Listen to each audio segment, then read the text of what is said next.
नाट्यरसिकांच्या सभेत सहर्षाने स्वामींना स्वागत होत आहे. सार्वजनिक दुर्गोत्सव मंडळ तथा प्रियदर्शनी महिला मंडळ यांच्या संयुक्त विद्यमाने सादर होत आहे 3 अंकी नाटक लेखक गणेश हिरलेकर.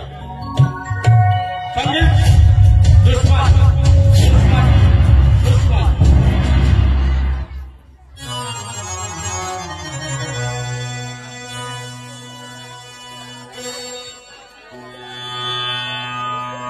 वक्रतुंड महाकाय सूर्यकोटि समप्रभ निर्विघ्नं कुरु मे देव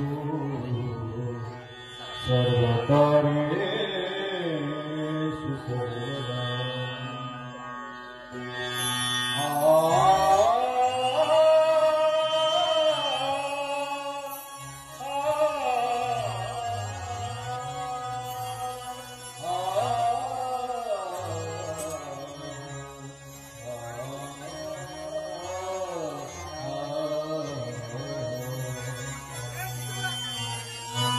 नमन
सादर होत आहे श्रीलंकी नाट्यपुष्प संगीत दुश्मन दुश्मन दुश्मन.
इकडच्या स्वारीतला कुठला नाश्ता झाला नाही ना. छे वर्षभरात चुकूनही राबवली नाही. किती सुखी आहे ती या संसारात. दिसत आहे माझा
झटकन जर तुम्ही जसं आपल्या लग्नाचं पहिलं वर्ष अगदी रानपत्राचे पंख लावून निघून गेलं.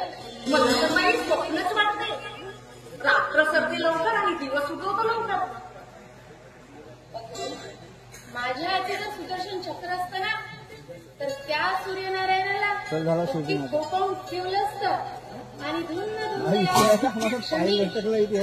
माझ्या उद्धार खुशी ही तुझी केतकी काय अगदी सुखावून टाकली आपलं ते मस्तच राहायला हवं.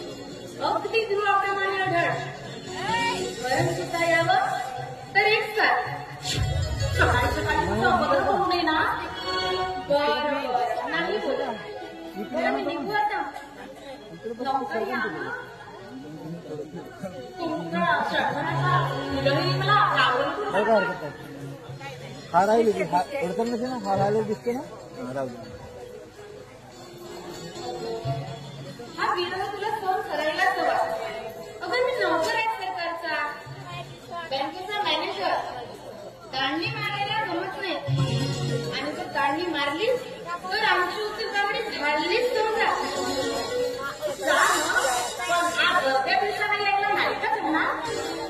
अरे वा, म्हणजे फिरायला जाण्याचा मूळ दिसतोय. चौपाटीवरील भेळपुरी आणि लस्सी प्यायची वाटतं. म्हणजे काही घोटाळा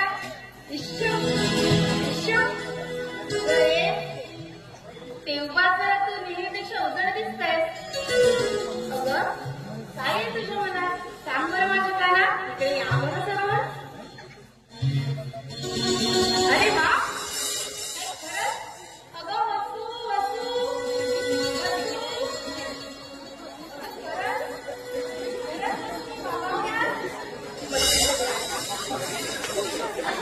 अरे वा, मी बाबा होणार, माझी बसून आणि आई होणार, मी बाबा होणार. पण किती महिन्यांनी? आम्ही नाही का सांगणार. बर, मग मी मोजतो, तू ज्या आकड्यावर इशारा देशील ना तेवढ्या महिन्यांनी. बरं, 1, अच्छा 2, 3, 4, 5, अच्छा 6, पुरे. हा, तर 6 महिन्यांनी मी बाबासाहेब होणार आणि आमची बसून आणि आई साहेब होणार. पण आमचा मात्र घोटाळा होणार. आम्ही जेव्हा तुझी पापी घ्यायला जाणार, तो मात्र तुझा मुख होऊन जाणार. आमची पापी तशीच राहणार. इश्य पाहिजे वसू. पण आपल्या बाळाचं नाव ठेवायचं काय ते तुम्हीच ठरवा. बरं, मीच ठरवतो. मुलगा झाला तर तुषार नाव ठेव, आणि मुलगी झाली तर मुग्धा. अगदी माझ्या मनातून आवडलं. तुमच्या मुखातून येणारा प्रत्येक शब्द जणू काही माझ्या हृदयातूनच येतो. अगं पण तुला नेमकं आधी पाहिजे काय? मुलगा की मुलगी? मला पहिले मुलगाच मला मुलगी. पहिली बेटी धनाची बेटी, आणि पहिला मुलगा शेवटचा आधार. पहिली बापांची काठी असते बरं. नाही तरी पण मुलगी. मला मुलगाच. मला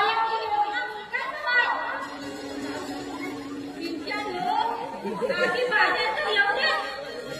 मग काय करणार? अरे आपल्या कन्याप्रमाणे मुलगा किंवा मुलगी झाली असती तर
जगाला कळ लागली की आणि थेंब थेंब गळते डोळ्यातून.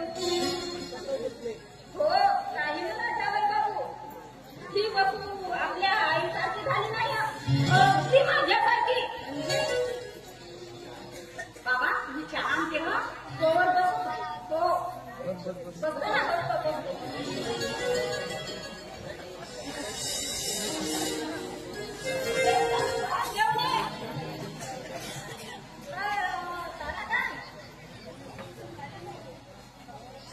माझ्या घरी जाऊन का माझ्या इथे भांडे झाले तरी महिला मंडळात भाषण करते.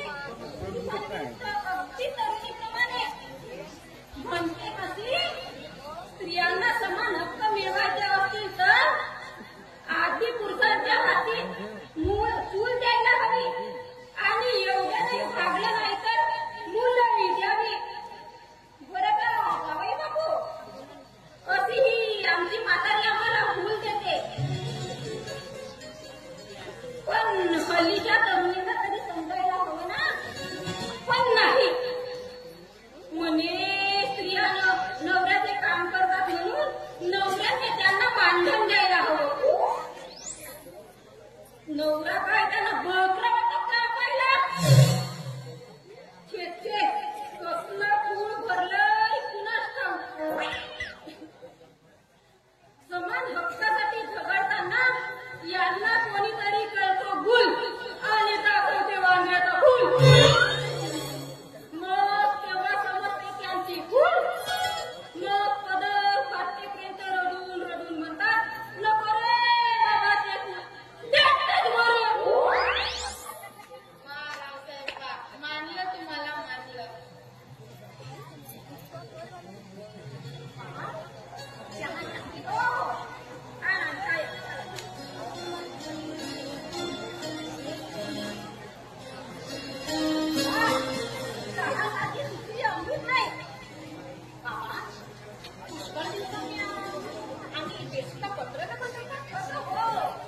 आंब्याची कलमं न्यायची होती ना, त्यासाठी आलोय. बरं का जावई बापू, तुम्हाला ऑफिसला जायला वेळ होतोय ना. माझ्या घरची आल्यामुळे तुमची गैरसोय झाली नाही ना. मुळीच नाही. बरं बसू निघतो. निघा म्हणतो की बाकी काय नसेल ते संध्याकाळी.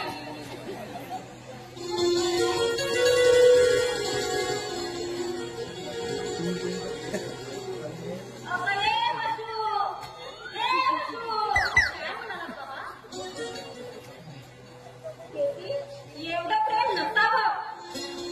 प्रेम करावं पण हातचं राखून. प्रेम हे खोलपर्यंत करावं. पण खोल काही एवढं. अगं प्रेम हे दुधाच्या साईप्रमाणे असते ग. कधी उठून काही सांगता येत नाही. हे काय बाबा? नाही बाबा, त्यांचं असं प्रेम आहे की मीच कमी पडते त्यांची परतफेड करायची. अगं बोली, संसारात परतफेड मोठीच नसावी. असायला हवी ती फक्त तडजोड. त्यात अतिपणा नसावा. प्रेम करणं हे सोपं असतं, पण राखणं महाकठीण. अगं बोली, समयची वेळ जास्त काळजी म्हणून समयची मंद केलीच पाहिजे. बरं म्हणजे आल्या आल्या स्त्री गमत जेवून जा.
त्याची किंमत आकड्यांशिवाय होत नाही. त्यासाठी तुझ्याकडे याचना केली होती. याचना केली होती, पण त्यात भावना होती, वासना होती, वासना. हृदयातून फुटते ती प्रेम आणि लेखनातून फुटते ती वासना.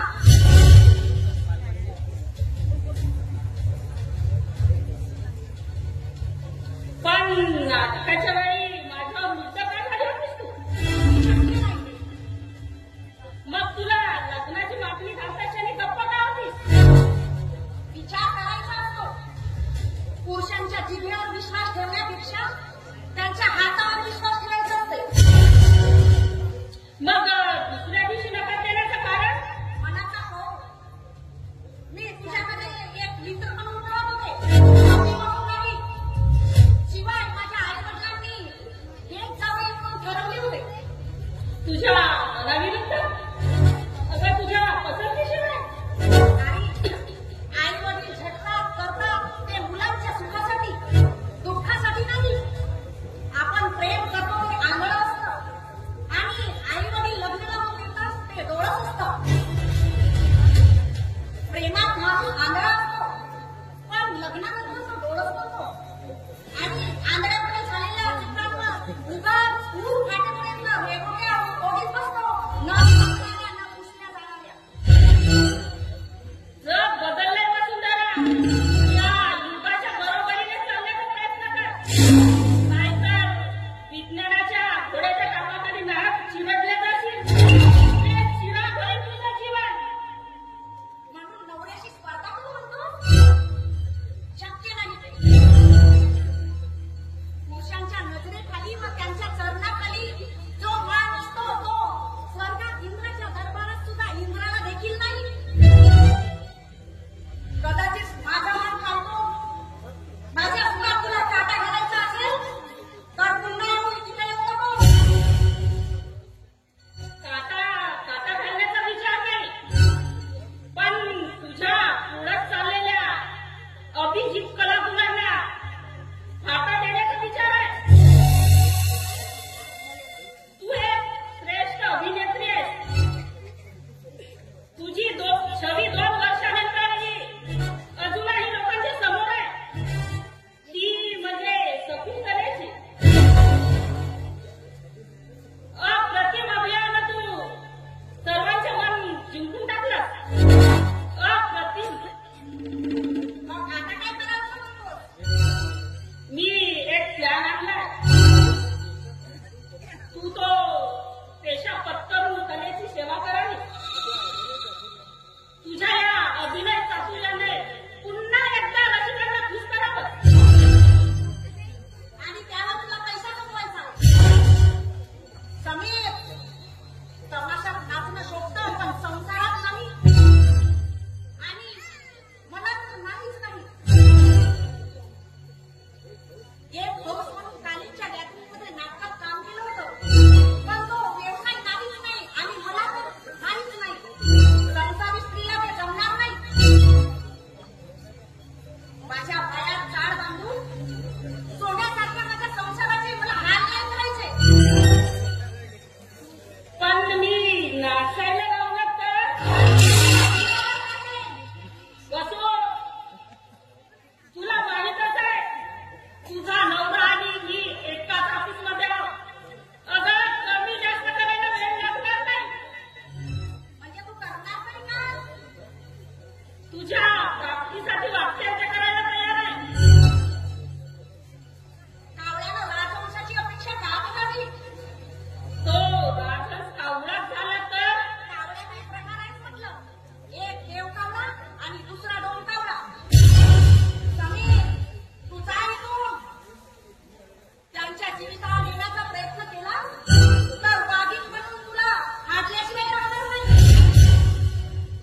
अगं खालीला चपटी फुलवली म्हणून ती काही तिला कुणी सिंहाची आळ म्हणत नाही. रावणाचा सेतू बांधला म्हटलं आणि रावणाचा वध केला. मी कदाचित रावणही असेल, पण तुझ्या प्राप्तीसाठी राम सुद्धा बनू शकेल. अवगुणांचं पडवळ, अमृताच्या शिक्षणानं गुणांचा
लग्न होता वर्षभरात बायको केली. ताबडतोब दुसरी बायको केली. त्याही वेळी मी भविष्य केलं होतं. लागोपाठ 7 पोरी होणार. तसंच झालं. 7 पोरी. आणि आता 8 या जाती गौरव आहे. पण आज मी तुम्हाला सांगतो, आता 8वा कृष्ण कन्हैया केली बासुरी घेऊन. बघा, पुढच्या महिन्यात तुम्हाला केळी घेऊन आणतो की नाही तर. चला हातभार वाकावू. माझा हाताच्या रेषांवर विश्वास नाही. एकदम राम. चूप. याटो लेटी का चूप. याकुलेटी म्हणजे इंग्लिश आहे ते, तुम्हाला काय समजायचं. याकुलेटी म्हणा ना. ही जल्दी पाडली. हातात वाकावू. तुझं नाही. वा, काय योग आहे. ठेव. कसला येऊ तुझा शुक्रवार? मुला काय येऊ. पुढे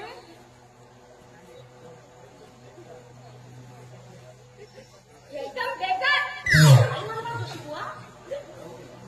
राहू आणि केतू तुमच्या दासीला सध्या आहे. मी चाललो. अहो पण आईचीच गोळी.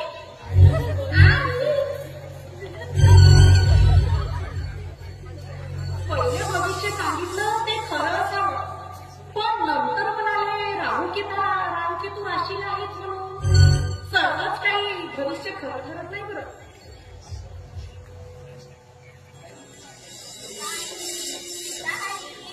राहू? अरे किती महिन्यांनी येतोस? कसं तरी सांगायचं होतं. अगं, आधीच्या कामाच्या गटगटीत विसरलोय बघ. आधी नागपूरला चाललोय. नागपूरला का? बदली झाली माझी नागपूरला प्रमोशनवर. अलका अकोल्याला गेली, ते तिला नागपूरला घेऊन जाणार. म्हणजे वहिनी माहेराला गेल्या? काही गडबड? हो. अरे चोरा. अरे पण तिला इथं घेऊन जाऊन नाही आला. आता एकदम तिथे येऊ की बरं ताई. मला उशीर होतोय. मला आशीर्वाद दे. माझा आशीर्वाद तुझ्या सदैव पाठीशी आहे. मला सक्का भाऊ नाही म्हणून तू आते भाऊ नाहीस, माझा सक्का भाऊ आहेस. असंच माया प्रेम राहू दे शेवटपर्यंत.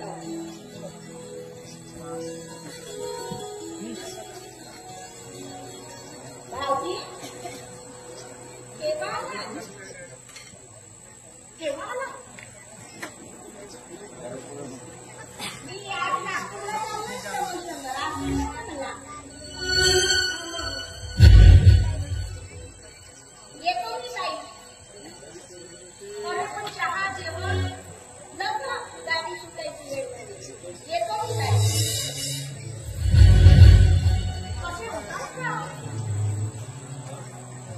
काही नाही. नेहमी माझ्यासाठी चांगल्या घेऊन येणार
पडलेला डाग मिटला जाऊ शकतो, पण मनावर पडलेला डाग नाही सुचवत.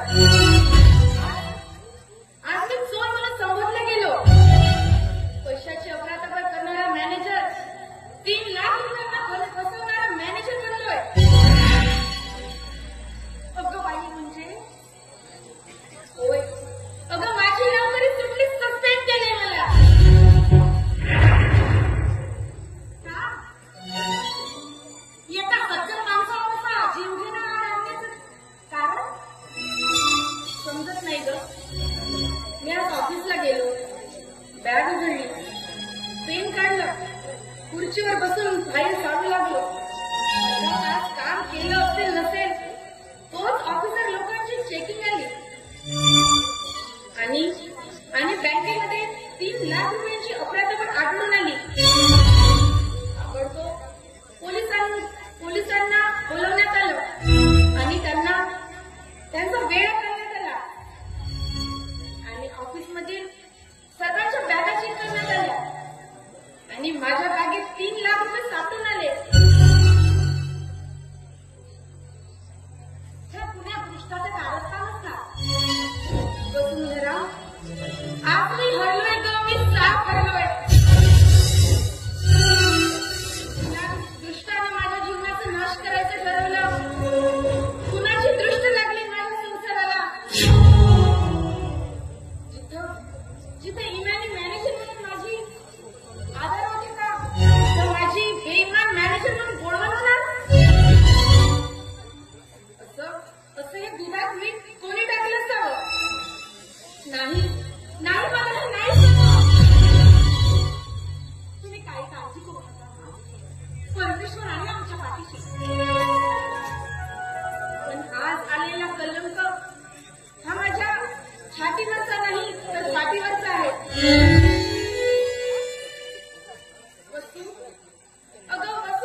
मी फिरत असतो. फार खल्लास झालंय मुली. काळी फार तुटून गेलंय माझं. अचानकच घडलं सारं. मला अजूनही आश्चर्य वाटतं, माझ्या बॅगेत पैसे आले कुठून? बाबाला कुणाची बदमाशी असेल का होईल?